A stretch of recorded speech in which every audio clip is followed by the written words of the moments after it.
Hello guys. आज मैं आपको एक और स्टोरी सुनाने वाला हूँ। ये स्टोरी सुनने से पहले इस चैनल को लाइक और सब्सक्राइब ज़रूर कर दें ताकि मैं आगे से भी आपके लिए ऐसी हॉरर वीडियो लेकर आ सकूँ। ये वाकया मेरे ब्रदर इन लॉ के साथ रूनुमा हुआ जब वो 17 या 18 ईयर्स के थे। हुआ कुछ यूँ कि उन्होंने काफ़ी छोटी उम्र में काम करना स्टार्ट कर दिया था और जिस जगह वो काम करते थे उनके घर से बहुत दूर था।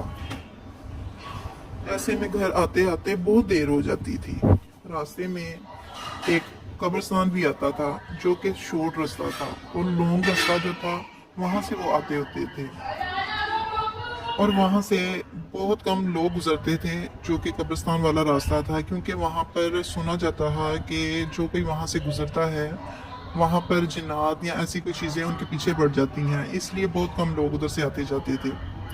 एक दिन हस्बे मामूल उनको काम करते करते बहुत देर हो गई और लॉन्ग रास्ते की जगह वो शॉर्ट रास्ते से जाना उन्होंने मुनासिब समझा और उन्होंने शॉर्ट रास्ते की जगह जाना स्टार्ट कर दिया।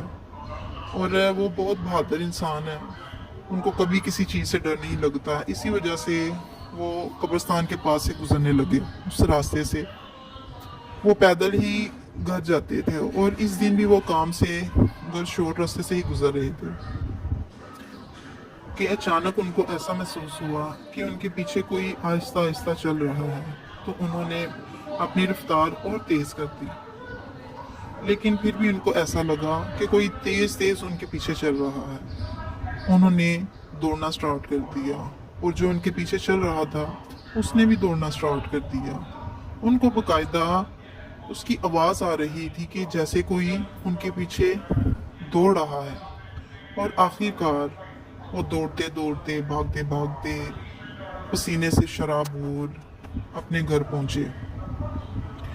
तेज़ी से घर आते हुए उन्होंने अपने घर का दरवाज़ा खटखटाया और साथ साथ आयतल कुर्सी का विद भी जारी रखा हुआ था और बहुत ज़्यादा घबराए हुए और परेशान थे।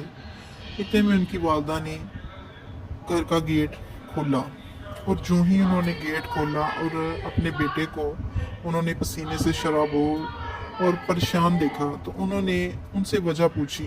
तो उन्होंने सब कुछ अपनी वालदा को माजरा सुना दिया।